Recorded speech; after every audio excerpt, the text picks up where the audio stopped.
Ja, meine Damen und Herren, ich freue mich sehr, dass heute Abend ein Senior unserer Universität zu unserem 14. Transdisziplinären Gespräch gekommen ist. Das ist für uns eine ganz besondere Auszeichnung.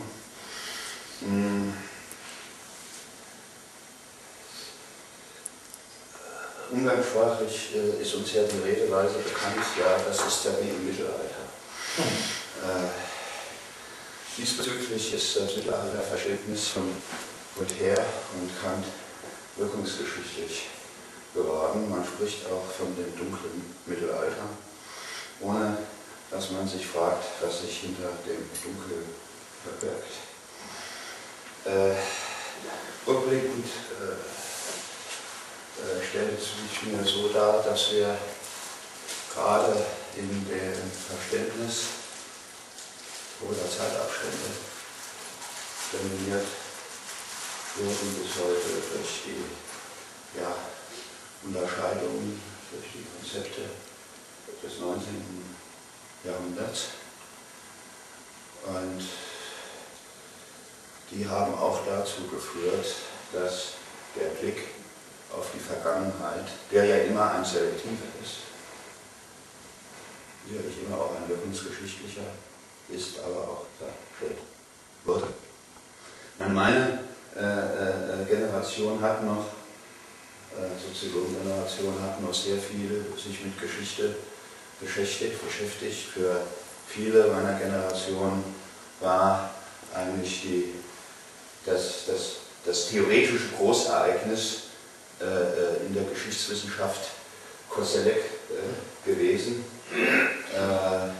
der uns, um mit Kant einmal zu Recht sprechen, auch ein Stück weit aus dem dogmatischen Schlummer geweckt hat.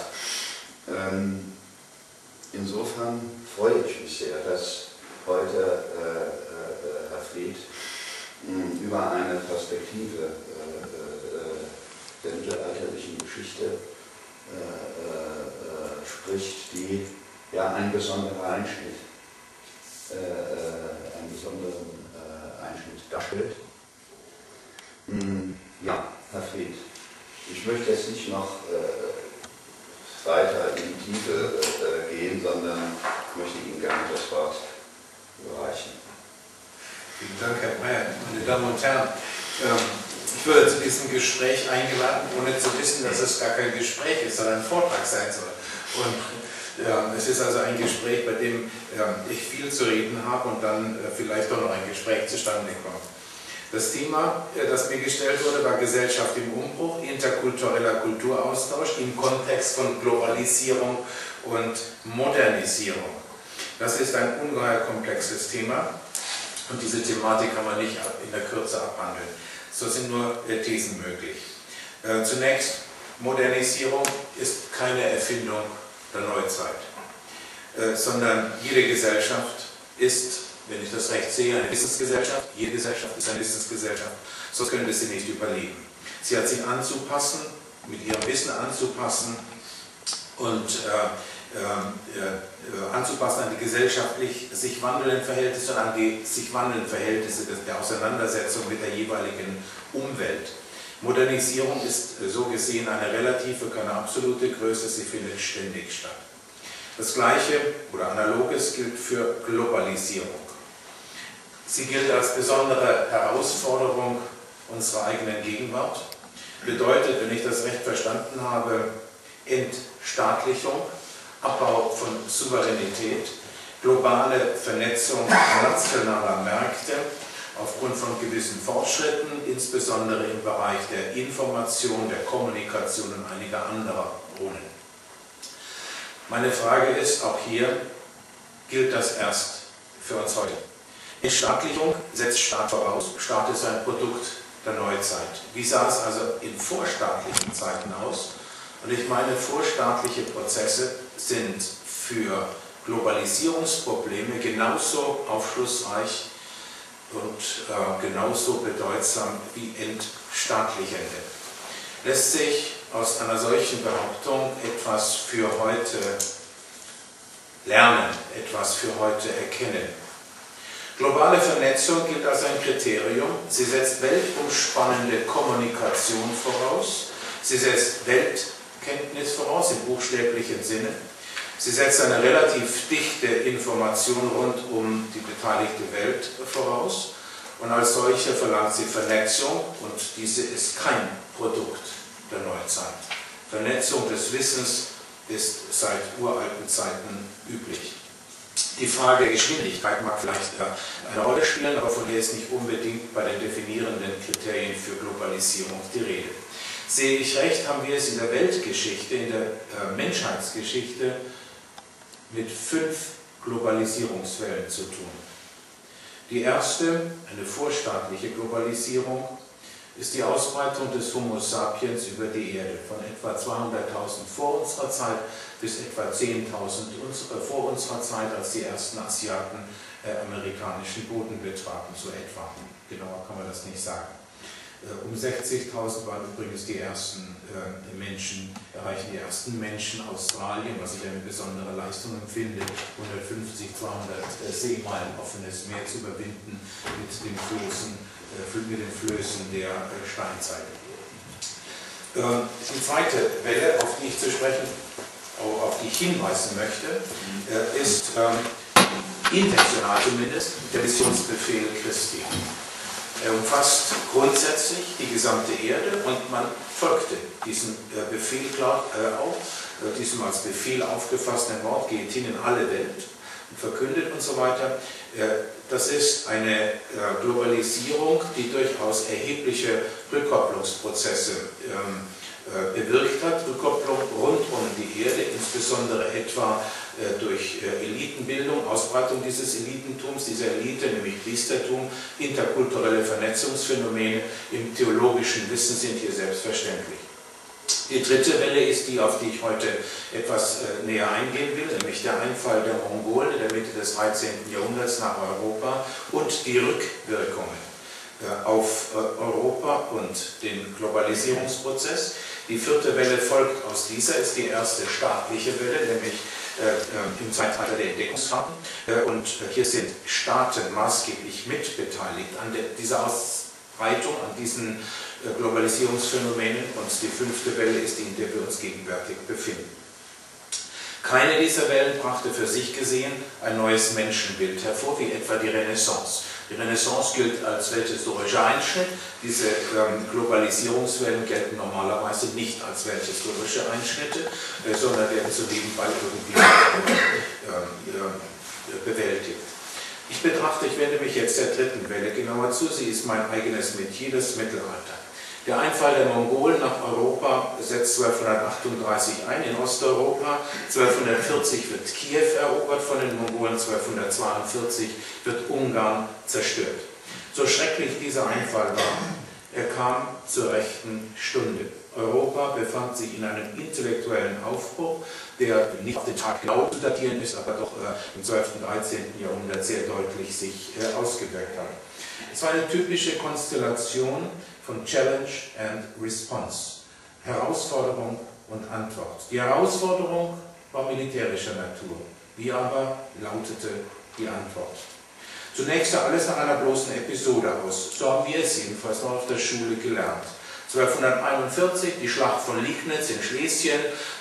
Das christliche Heer wird zwar geschlagen, vernichtend geschlagen, aber die Mongolen drehen nach einer kurzen Episode in Ungarn, ungarische Bevölkerung etwa um 50% reduziert, kurze Episode, drehen die Mongolen ab und lassen Europa dann in Ruhe. Rückzug an die Wolga und damit basta. So haben wir es noch auf der Schule gelernt. Schluss aus. Die Mongolen, nichts ohne große Bedeutung. Tatsächlich, meine ich, ist dieser Einfall wirkungsgeschichtlich von größter Tragweite. Trotz ersten Vorwarnung erschienen die Mongolen wie ein plötzlicher Blitz. Das Abendland war gänzlich unvorbereitet auf diesen Einfall und reagierte höchst irritiert, gemäß seiner traditionellen Erklärungsmuster, die ihm zur Verfügung standen. Satansboten und Diener des Tartarus, so nannte sie einmal der regierende Papst Innozenz IV. Tataren wurde zu Tartaren verhört und entsprechend gedeutet. ein Volk, das aus dem Tartarus kam, aus der Hölle. Güyig, so der Großkhan. Den Namen verstand man nicht, genauso wenig wie den Namen des Volkes. Moal. Man verhörte das zu Gog und Magog und erkannte in den Mongolen die Endzeitvölker, die von Alexander dem Großen irgendwo hinter dem Kaukasus, hinter den ehernen Toren eingeschlossen waren. Apokalypse, also am religiösen und weltanschaulichen Horizont. Das war die erste Reaktion dieses Einfalls der Mongolen. Sie verspeisen die Menschen nicht, sie verschlingen sie geradezu. So ein König in Deutschland, Heinrich Raspe, Gegenkönig gegen Kaiser Friedrich II. Nach den ersten Schrecken im Abendland freilich setzten Besonnenheit und Vernunft sich langsam durch, zumal an der päpstlichen Kurie, zumal bei dem eben genannten Papst Innozenz IV. Weil wir das Gehörte noch nicht ganz durchschauen, so räumte der Papst ein, schreiben wir so lange nichts darüber, bis uns seine volle Wahrheit leuchtet. Scholastik hatte Europa aufnahmebereit gemacht für Neues, für Unbekanntes, auch für Skepsis, auch für Zweifel am Vertrauten. Indes noch nie hatten Abendländer ein fremdes Volk in seinem Eigensein zu erfassen. Es fehlten alle Kriterien dafür, alle Kategorien. Es fehlten jegliche Wahrnehmungsmuster, um fremde Völker überhaupt sehen zu können. Allenfalls hatte man biblische Vorbilder, das Volk Israel, die Amalekiter, die Philister oder so. Aber das alles war nicht geeignet, um jetzt die Mongolen in ihrem Fremdsein wahrzunehmen. Hilfe schien allein durch die gerade eben stattfindende Aristoteles-Rezeption, insbesondere die Rezeption der Physik seit etwa dem ausgehenden 12. Jahrhundert, ist sie im Abendland auf Lateinisch verfügbar. Im frühen 13. Jahrhundert kursiert sie an der Universität in Paris und auch andernorts. Und sie öffnet offenbar den Blick nicht nur für physikalische, in unserem modernen Sinne, für physikalische Prozesse, sondern ganz allgemein für natürliche Prozesse, für Lebenswelten und ihre Entwicklung, für entsprechend geleitetes Fragen. Und darauf kam es an. Wer waren die Mongolen? Zur Erkundung sandte Innozenz fächerförmig 4 Gesandtschaften aus, nach dem Orient, genauer gesagt nach Mosul, also vorderer Zweistromland, nach Kleinasien und Georgien, nach dem Balkan und die 4. nach Kiew und weiter. Es war also geradezu eine systematische, politisch-militärische Feldforschung, die hier initiiert wurde durch den Papst und die Antwort auf die Herausforderung, auf die militärische Herausforderung. Diese Antwort hieß also Aufklärung, Wissensausweitung, verbesserte Welt- und Völkerkenntnis. Bald zeigte sich tatsächlich ein entgrenztes Spiel von Politik, Kirche, Kommerz und Wissen mit dem Ziel politischer und geistiger Selbstbehauptung, mit dem Ziel der Mission, der erfolgreichen Expansion von eigenen Handelsgeschäften, der geistigen Horizonterweiterung. Durchaus bis hin zu neuen Praktiken, neue Selbstwahrnehmung und neue Selbstdeutungen im Schlepp. Alsbald folgten Wissensvernetzung, Kommunikation auf vielen Ebenen, technische Innovation. Das eine oder andere kann ich heute noch ansprechen. Weltwissen und Wissenswelten erschienen hier im kommunikativen Austausch. Von Lyon, wo der Papst gerade ein Konzil abhielt, 1245, wurden diese Gesandtschaften ausgesandt, die wichtigste, auf die komme ich gleich zu sprechen. Es waren also Abwehrmaßnahmen mit Missionserkundungen. Man hoffte jenseits irgendwo im Osten auf einen Priesterkönig Johannes, der einem helfen könnte gegen die Muslime im Heiligen Land. Und irgendwie kamen Gerüchte auf, der Mongolenkhan, der Mongolenfürst, sei möglicherweise dieser Priesterkönig. Und so sollten also diese Gesandten zugleich ein Bündnisangebot unterbreiten. Ausgewählt für das gefährliche Unternehmen wurden gefahrenerprobte Männer. Für die Reise nach Kiew, auf die ich jetzt zu sprechen komme, der Franziskaner-Provinzial für Deutschland, Johannes di Plano Carpini oder modern italienisch Giovanni di Pian del Carpine, ein Franziskaner, der noch Franziskus selbst erlebt hatte. Ausgewählt war er, weil Deutschland als ein gefährliches Land damals galt. Es war das Königreich des gebannten Kaisers und des gefährlichsten Gegners des Papstes. Und Johannes hatte sich hier hervorragend bewährt, insofern er den Franziskanerorden hier aufgebaut hatte. Er reist nach Kiew, fragt in Kiew die noch anwesenden Kaufleute aus Venedig, wie komme ich denn zu den Mongolen? Hilfloses Achselzucken, wir wissen es nicht. Niemand konnte ihm einen Rat geben. Irgendwie schlägt er sich bis an die Wolga durch, bis nach Sarai, wo er dann den Batschu-Khan trifft, den Khan der goldenen Horde. Das heißt, das ist ein Unterkhan im westlichen Bereich des großen Mongolenreiches. Auf einer abenteuerlichen Fahrt gelangt er nach Karakorum, abenteuerlich. Der Mann war korpulent, er konnte reiten, aber er wurde auf ein Pferd gesetzt, die Füße unten zusammengebunden, damit er nicht runterfällt. Und dann ging es 2 Wochen, Tag und Nacht. Nur Pferdewechsel als Pause, ansonsten Tag und Nacht geschlafen wurde auf dem Pferd. In 2 Wochen war er dann in Karakorum. Von Kiew, von der Wolga, Sarai, nach Karakorum, innere Mongolei, also fernstes Sibirien. Aufregend war der Einsatz des geistigen Rüstzeugs dieser Leute, Scholastik. Sie hatte sich jetzt in der Praxis zu bewähren. Nicht einfach nur ein theoretisches, theologisches Wissen, sondern Anwendung in der Praxis. Es ging um die Erkundung dessen, was zunächst apokalyptisch schien. Es ging um Gefahrbewältigung.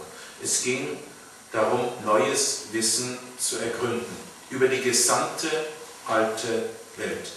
Es war ein Vorstoß in völlig neue Dimensionen. Fremde Völker, nie gehörte Sprachen, nie gesehene Länder, Sibirien, fremde Sitten, fremde Gewohnheiten, kurzum eine fremde, bedrohlich wirkende Welt. Sie musste entzaubert werden. Die Schrecken sollten gebannt werden, gebrochen werden. Eben eine umfassende Aufklärung sollte erfolgen. Angstbewältigung, Angstentlastung war das Ziel. Alle Gesandten, die der Papst aussandte, waren auf den Universitäten ausgebildete Theologen, Scholastiker, beherrschten die logischen Methoden, dialektisches, rationales, kategoriales Denken, waren geschult an der Systematik einer nach Vernunftregeln geleiteten dialektischen Rhetorik.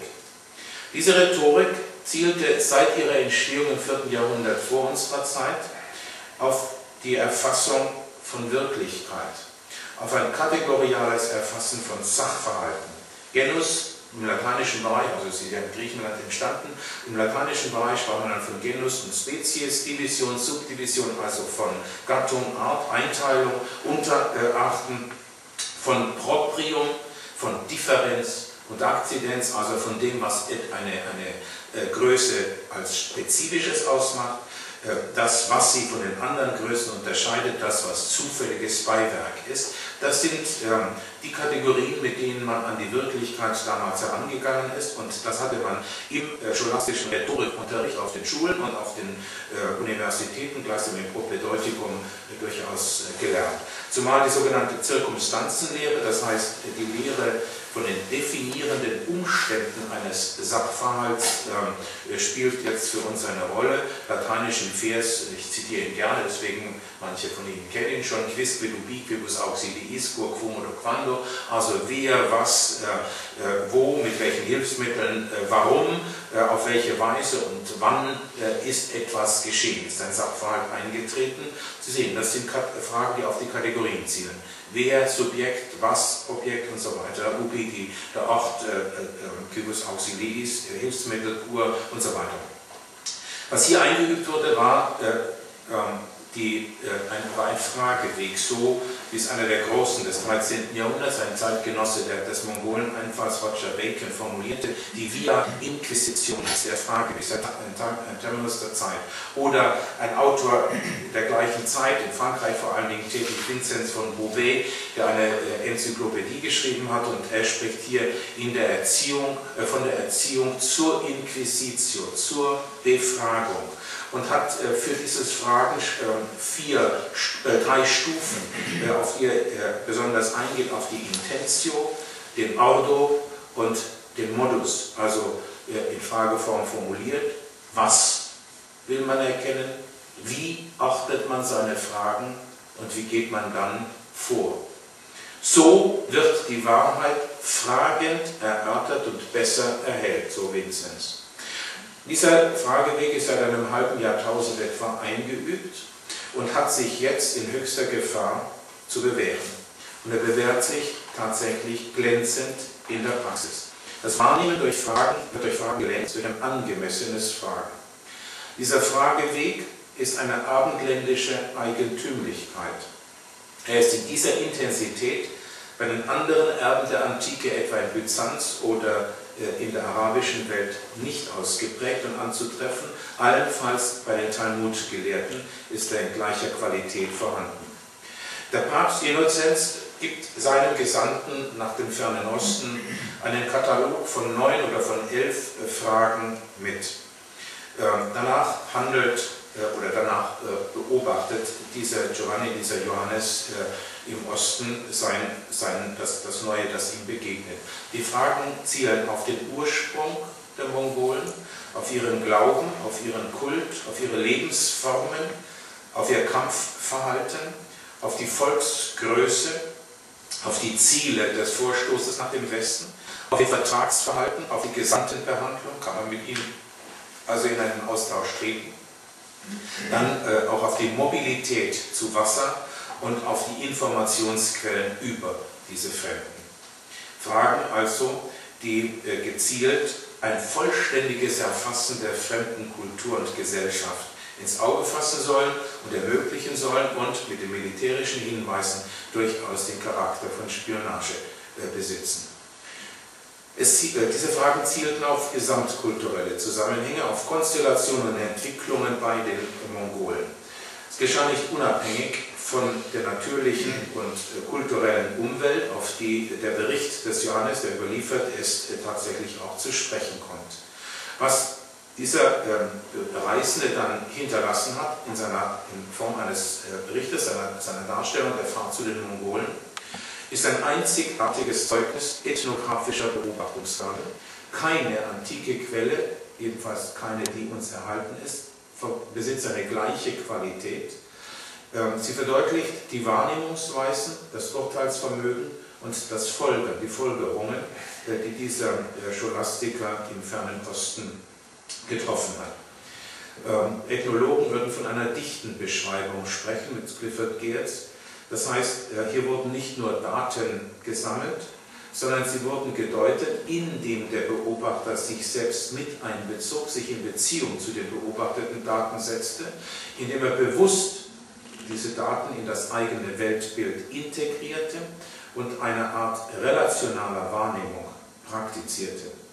Das letzte, vielleicht das vornehmste Ziel des ganzen Unternehmens war, ich zitiere hier wieder einen Zeitgenossen, den König Bela IV. Von Ungarn, der 1250 so an den Papst der Innozenz IV. Schrieb, durch Erfahrung des Faktischen das Sein unserer Möglichkeiten zu erschließen. Hier ist jedes Wort wichtig. Erfahrung des Faktischen, Erfahrungswissenschaft gleichsam, aber das faktische Erfahren, was ist Faktisches? Das Sein unserer Möglichkeiten. Welche Möglichkeiten haben wir, wenn wir das Faktische erfahren haben und das Ganze nicht einfach nur hinschreiben, sondern durchaus auch erschließen. Man kann diesen Satz geradezu als Motto für die nächsten Forschungen, ethnografischen Forschungen benutzen und diese Forschung überschreiben. Einmal ist sogar vom Testimonium de visu die Rede, also wenn Sie so wollen, vom Beweis durch Augenschein. Augenschein ist das Ereignis. Bei Goethe noch Ereignis. Ist unser modernes Wort Ereignis. Sie sehen, wie Augenschein und Ereignis zusammenhängen. Aber wenn Sie ein bisschen die moderne Physik reinschauen, dann wissen Sie, welche Problematik der Begriff des Ereignisses mit sich bringt. Und Sie sehen, wie er hier aus Erfahrung gewonnen wird. Testimonium de visu. Ein komplexes, zugleich ein differenziertes und kulturell vernetztes Wissen von der Welt wird hier erworben und verbreitet, in Worte gefasst und tatsächlich verbreitet. In diesen Erfahrungen ist nicht oder nicht mehr die Welt der Kirche untergeordnet, sondern eher gleichrangig der Kirche zur Seite gestellt oder, wenn man so will, vielleicht sogar der Welt, der Kirche übergeordnet. Der nächste Gesandte zu den Mongolen, knapp 10 Jahre später, Wilhelm Ruprecht, vom Namen her ein Holländer, aber auch er ist ein Franziskanermönch. Er zieht als königlicher Gesandter, als Gesandter des französischen Königs Ludwig des Heiligen, 1253 bis 55 nach dem Fernen Osten. Seine Darstellung ist noch großartiger als das, was Johannes Plano Carpini hinterlassen hat. Herrschaft und Gesellschaft, Lebensweisen, Sitten und Gebräuche, Überlieferungen, Völker- und Religionsvielfalt am Hof des Großkhans werden thematisiert und mehr oder weniger genau beschrieben. Auch hier haben wir eine dichte Beschreibung vor uns und wir können ohne Übertreibung sagen, dass frühestens im 19. Jahrhundert gleichrangige ethnografische Berichte wieder vorgelegt worden sind, wie diese Darstellung aus der Feder des Wilhelm Ruprecht. Ein wichtiger Unterschied ist freilich zu Plano Carpini zu registrieren und springt in die Augen. Ruprecht, der über Konstantinopel reist, kann sich dort bei Venezianern nach dem Weg erkunden. Welch ein Wandel in den vergangenen 8 oder 10 Jahren. Der Mönch, Johannes Plano Carpini, hatte die Wege erkundet. Der Fernhandel, das damalige Großkapital, nutzte umgehend die neuen Möglichkeiten. Sie sehen, wie hier Rückkopplungseffekte zustande gekommen sind durch die Information von Fernost und was man dort an Möglichkeiten, an Chancen des Fernhandels geboten bekommt. Ich werde darauf noch zu sprechen kommen. Rückkopplungseffekte, die mit der ursprünglichen Bedrohung nichts, aber auch gar nichts zu tun haben. Dabei blieb es auch nicht. Eine weitere, frühe, einschneidende, geradezu revolutionäre Rückkopplungsebene berührte tatsächlich militärische Fragen. Freilich nicht die Verteidigung gegen die Mongolen, sondern die Kooperation mit ihnen gegen die Muslime im Heiligen Land. Das hängt damit zusammen, dass Mongolen auch nach dem Vorderen Orient ins Zweistromland Bagdad Richtung Palästina vorstießen. Der Ilkhan, das heißt der Unterkhan, der dann in Persien residierte, drängte auf Eroberung des gesamten Vorderen Orients. So lagen Bündnispläne mit den Christen, die immer weiter in die Defensive gedrängt waren und das Heilige Land mehr oder weniger verloren hatten, lagen solche Bündnispläne gleichsam auf der Hand. Die Initiative ging wiederum vom Papsttum aus, zum Teil auch vom französischen König Ludwig IX., Ludwig dem Heiligen. 1260 freilich erlitten die Mongolen eine schwere, katastrophale Niederlage, die diesen Expansionsversuch beendete. Gleichwohl blieb das Ilkhanat im Kalkül der Kreuzzugsplaner bis zuletzt, bis ins 14. Jahrhundert präsent. Das war eine Grenzüberschreitung ganz neuer Art. Eine Entgrenzung im Kopf. Über religiöse Differenzen hinweg. Das Ziel einte nicht die Religion. Derartiges kam früher gelegentlich vor und wurde stets als Skandal betrachtet. Jetzt gibt derartige Grenzüberschreitung direkt vom Heiligen Stuhl aus. Es war evident, welch eine immanente Dynamik im interkulturellen Kulturaustausch sich auswirkte und wirksam wurde.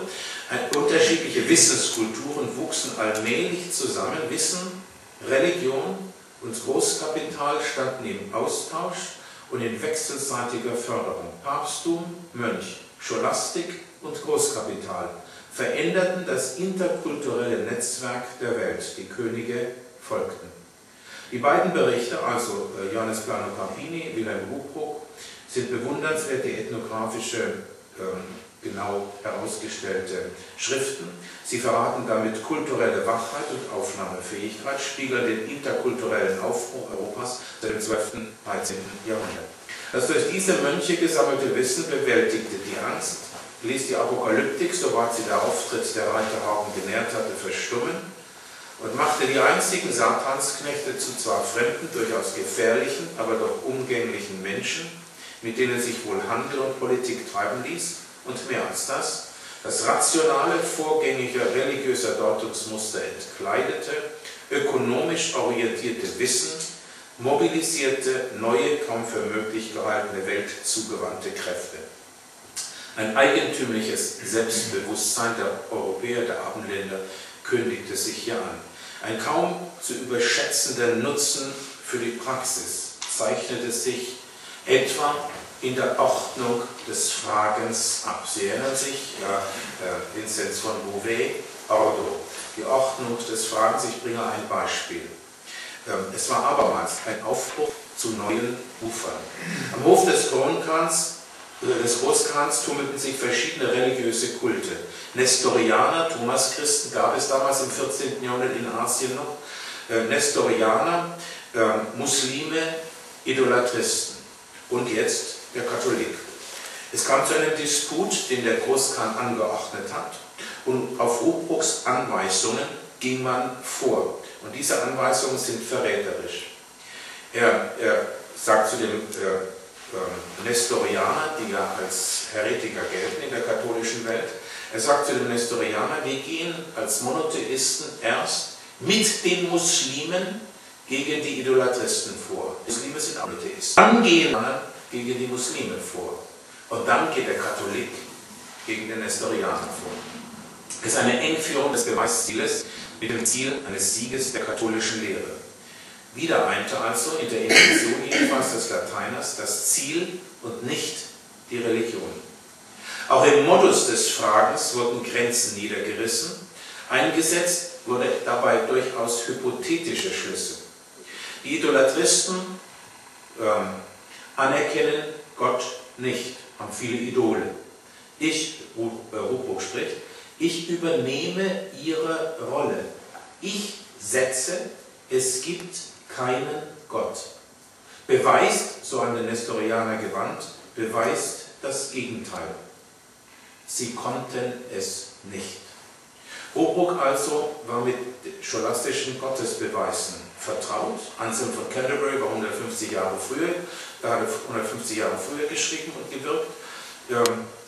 Ruchbruck also damit vertraut. Und das setzt er jetzt in der Auseinandersetzung mit den religiösen Gruppen im Fernen Osten ein.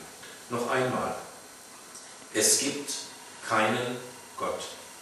Das Axiom, das Anselm von Canterbury nicht auszusprechen gewagt hatte, als er seinen Gottesbeweis entwarf, ist jetzt hier selbstverständlich.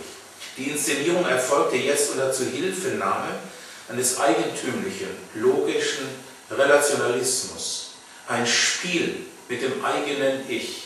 Ich spiele jetzt einen anderen zum Training, zu Erkenntniszwecken, zur Destruktion des Falschen.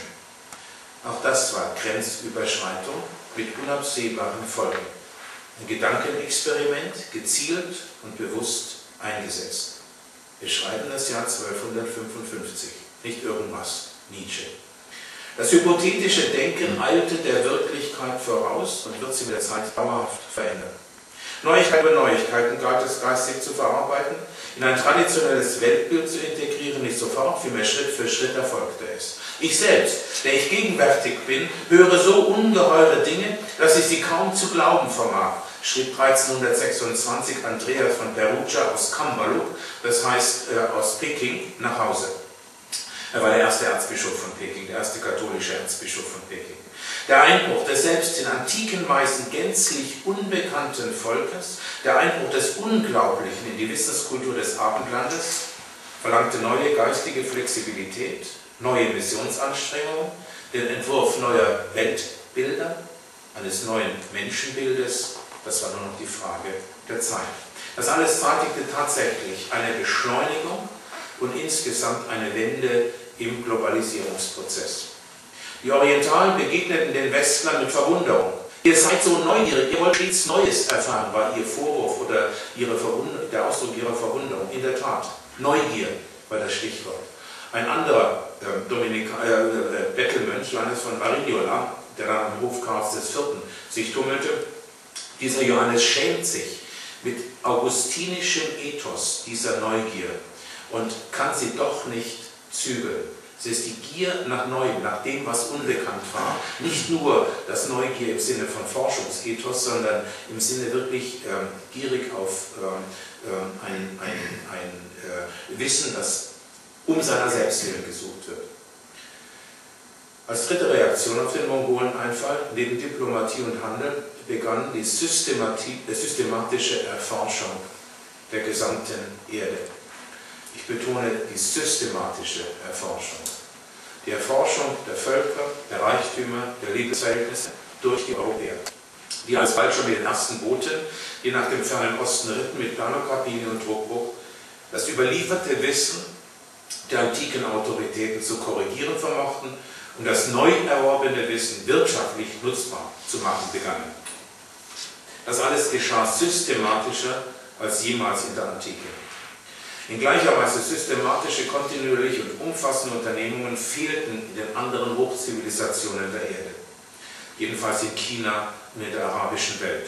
Ein Reisender wie Ibn Battuta aus Tanga ist eine Ausnahme der arabischen Welt. Es war wohl der größte Reisende, der am weitesten rumgekommen ist. Gleichwohl ist das, was er erlebt hat, nicht systematisch vertieft worden.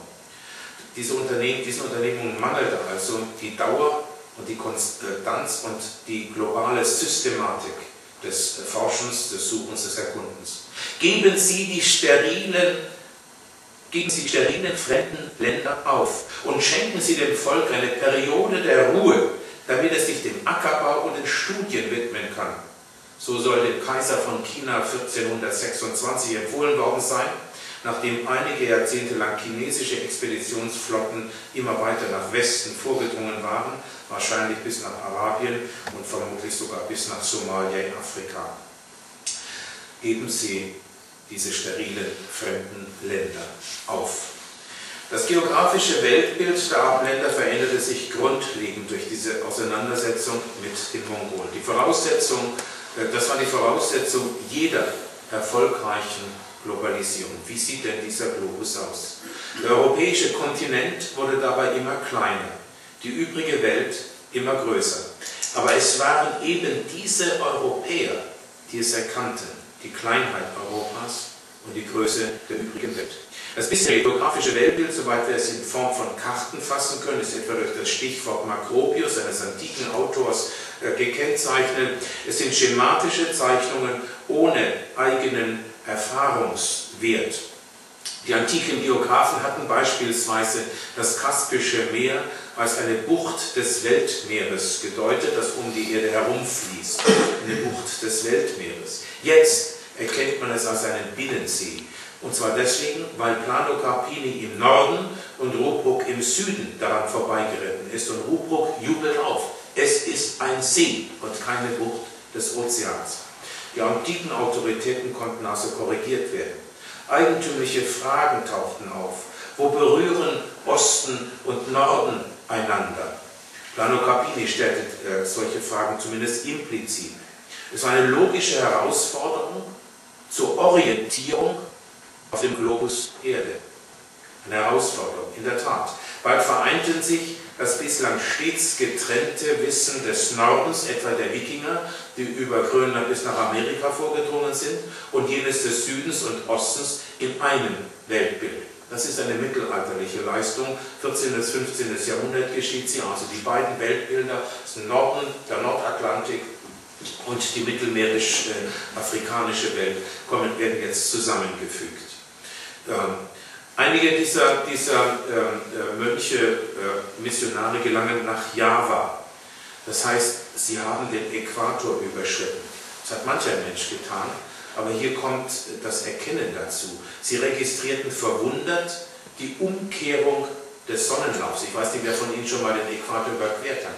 Es ist tatsächlich eine Irritation. Wenn man nach Australien kommt, plötzlich alles anders als bei uns in Europa. Die Sonne stand nun im Norden, nicht im Süden. Sie dreht sich von rechts nach links, nicht wie gewohnt von links nach rechts im Tageslauf und so weiter.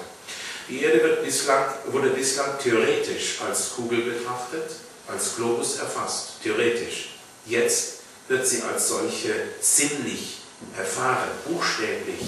Die Globalisierung des Wissens wird hier dem Körper eingeschrieben. Bald entsteht eine ganz neue Kartografie, die zwar auf der Basis antiker Ptolemäus-Karten zustande kommt, aber diese Mappe Mundi, diese Weltkarten, kennzeichnet eine fortschreitende Perfektion, eine neue Genauigkeit durch Kombination mit den Portulankarten. Portulankarten sind Karten, die aus der Seefahrerpraxis entstanden sind.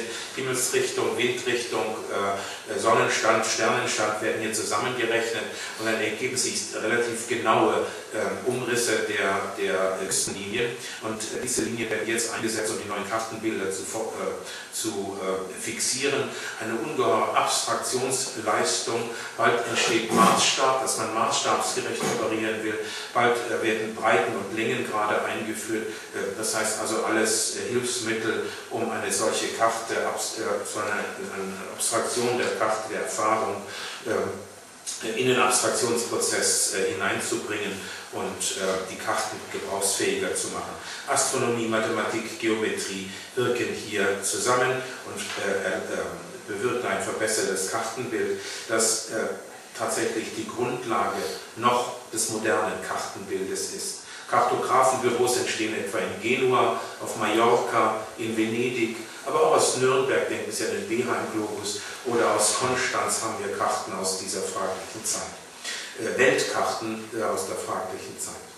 Ja, einiges geschieht durchaus in der Rezeption des antiken und arabischen Wissens, aber dieses Wissen wird entscheidend weiterentwickelt, wird entscheidend verbessert. Weltweite sich verdichtende Vernetzungen von Wissen, Technik, Können und gesellschaftlichen Praktiken manifestieren sich also in solchen Leistungen wie den neueren Kartenbildern. Das Fremde wurde als Herausforderung begriffen und als Herausforderung auch angenommen. Gerade das mentale Weltbild ist betroffen und verändert sich. Ein Wandel, der nicht von heute auf morgen stattfindet, aber doch im Laufe der nächsten 1,5 Jahrhunderte sich verfolgen lässt. Man lernt vom fernen Osten. Es ist ein Lernen in der Auseinandersetzung mit dem Orient, in der Adaption des fremden Wissens, in der Aneignung zur Verbesserung. Interkultureller Austausch, Schübe sind zu beobachten, mit innovativer Wirkung jedenfalls im Westen. Zumindest intentional herrscht hier eine kommunikative Wissenskultur, ein interkultureller Wissensaustausch, bewusste Globalisierung des Wissens, Innovationen. Einheit also, ich wiederhole es noch einmal, von Politik, Kirche, Kommerz und Kultur in einem einstweilen, vom Heiligen Land abgesehen, friedlichen Ausgriff des westlichen Europa, des Abendlandes auf die Welt. Der Griff nach der fremden Welt ist zunächst keineswegs militärisch, vielmehr missionarisch, bündnispolitisch und nicht zuletzt ökonomisch.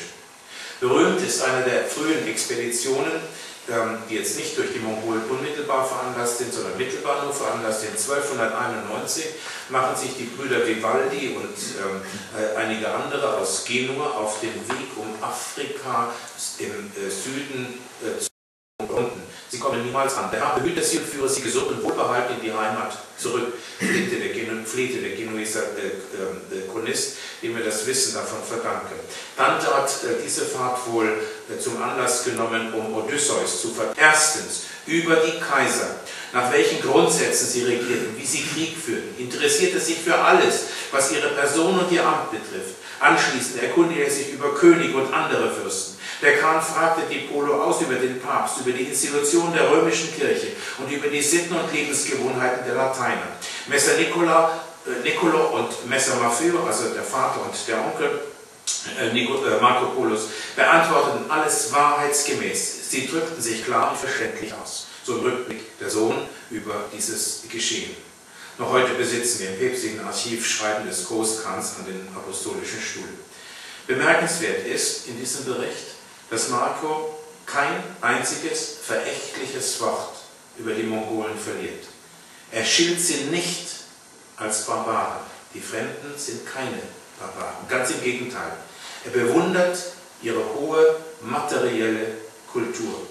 Es gibt keine Hinweise auf Fremdenfeindlichkeit, weder bei Marco Polo, noch bei dem, was er über die Mongolen schreibt. Auch das ist eine Grenzüberschreitung. Als Voraussetzung zur Globalisierung von heute. Die Fremden in ihrem Fremdsein anerkennen. Solche Informationen, wie sie Marco lieferte, wirkten zugleich als wichtiger Stimulanz für eigene Handelsgeschäfte, derer die Marcos Schrift ließen, und zur Risikoabwägung.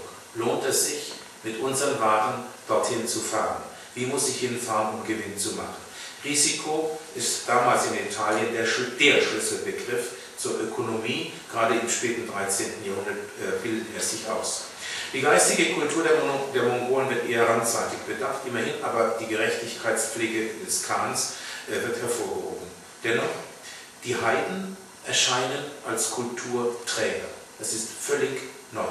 Eine neuartige Erfahrung der Lateiner. Heiden, Nicht-Christen als hochrangige Kulturträger. Es gibt einige Hinweise, die bekannt sind, wahrscheinlich zitieren das ein oder andere, was Marco Polo anspricht, also etwa den Reiswein, die Spaghetti spricht er an, die gab es vorher noch nicht in Italien. Steinkohle, Steine, die wie Holzklötze brennen. Die Salzsiederei, zentrale Getreidespeicher, also Versorgung für Hungersnöte von Massengesellschaften und immer wieder Papiergeld. Die wirtschaftliche Organisation, die herrschaftliche Kontrolle über die Wirtschaft werden gepriesen. Riesige Städte werden geschildert. Riesige Städte mit einer dichten Bevölkerung, aber auch Spannungen und Kriege zwischen den Mongolen, unter den Mongolen und ihren verschiedenen Gruppierungen. Und immer wieder und vor allem Handel, Gewerbe, Warenverkehr. Man kommt aus dem Staunen nicht heraus, ob dem Reichtum an Seidenstoffen. Ein andermal. In Juju blüht die Seidenindustrie. Waren aller Art werden hergestellt und auf dem Wasserweg in manche Länder verschifft. Sie verwenden Papiergeld. Handel und Gewerbe ist ihre Beschäftigung. Aus Chipangu, das ist Japan, werden unglaubliche Goldmengen berichtet. Die Goldvorkommen auf der Insel sind unbeschreiblich reich. Ich sage die reine Wahrheit. Das Dach des riesigen Palastes ist aus purem Gold. Die Fußböden aller Räume 2 Finger dickes Gold. Marco war über Land hingereist, also auf der Seidenstraße. Die Rückreise nach Venedig erfolgte über See, über Hinterindien, Vorderindien und den Vorderen Orient, über See und dabei berührte Indien. Das ist nicht unwichtig, weil er jetzt die zweite Route beschreibt, nicht nur den Landweg, sondern auch den Seeweg. Eine Routenbeschreibung also. Auch die Berichte vom indischen Reichtum klingen märchenhaft, analog zu China und Japan. Pfeffer, Perlenfischerei, er schwärmt von der Steuer, die der König dort einnimmt. Ihr mögt euch vorstellen, was für Steuereinkünfte der König bezieht und welchen Reichtum er anhäuft aufgrund der Perlenfischerei und eines Zehnten, der davon abzugeben ist. Ungeheure Mengen an Edelsteinen werden angeführt. Rubin, Saphir, Smaragd werden tatsächlich erwähnt. Aber auch die freiwillige Witwenverbrennung. Seine Gattin stürzt sich ins gleiche Feuer und wird mit ihm zusammen zu Asche. Alle Frauen, die solches tun, werden von den Leuten sehr gelobt. Und ihr könnt mir glauben, manche Frau folgt dieser Sitte. So Marco Polo über Indien. Immer mehr Lateiner können derartige Berichte bestätigen, die Nachfrage wecken, ökonomische Chancen erkennen und das weltweite Risiko im Handel mit dem fernen Osten abschätzen und einkalkulieren. Die Macht des Begehrens wuchs. Diese Leute folgten den Verheißungen des Reichtums. Nur ein Beispiel will ich anführen. 1340 tobt in Venedig ein Rechtsstreit zwischen 2 Leuten, die Handelsgeschäfte, und zwar in Delhi, in Indien, getrieben haben. Die Weite der Welt in die Enge der Lagune hineingeholt, so könnte man einen solchen Rechtsstreit überschreiten.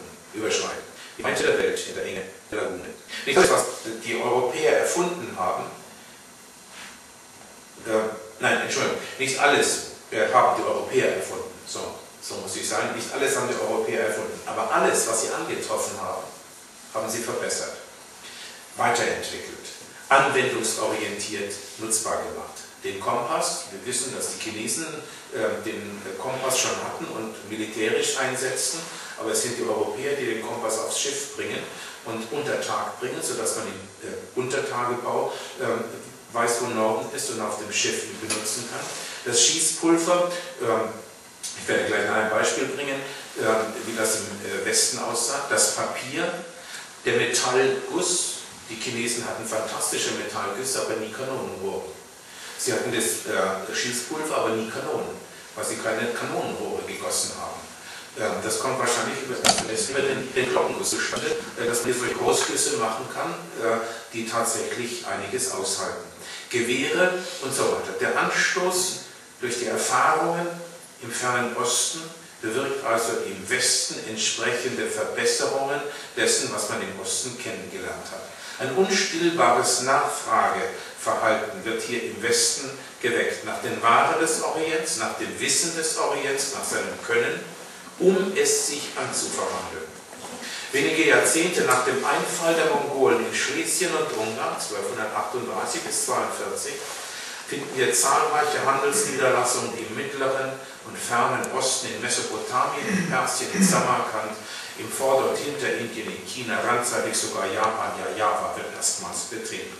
Dazu die Missionsstationen in Persien, in China und andernorts. 1308 wird das Erzbistum Peking gegründet, 1318 das Erzbistum Sultania im Iran, das ist die Hauptstadt des Ölkanals, 1308, 1318 die Kirche also dort mit fester Organisation gegenwärtig. Kirche bedeutet immer auch Personenschübe, sowohl in beide Richtungen. Das sind Kleriker, die werden hier ausgebildet, dorthin geschickt. Wissensschübe mit den Klerikern, das versteht sich von selbst. Ich will nicht alles zitieren, was man da anführen könnte. Ich will abschließend auf einige Konsequenzen noch hinweisen, die solche Verbesserungen verdeutlichen können.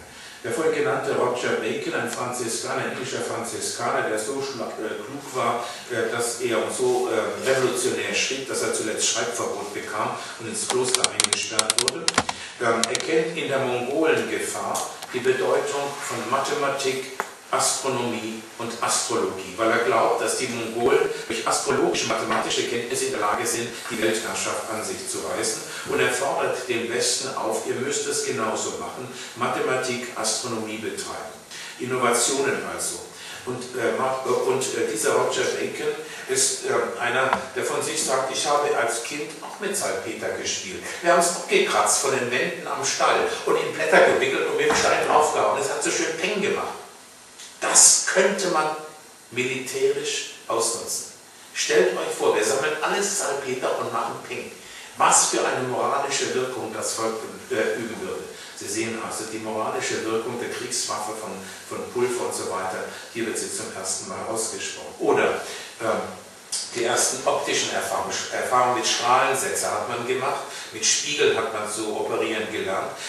Roger Bacon kommt auf den Gedanken und sagt, das wäre doch eigentlich toll gewesen, wenn die Angelsachsen im Jahre 1066 riesige Spiegel an ihrer Küste gehabt hätten, dann hätten sie sehen können, dass Wilhelm in der Normandie seine Flotten und seine Krieger ausrüstet und sie überfallen wird und England wäre nicht erobert worden. Also die Optik militärisch einsetzen.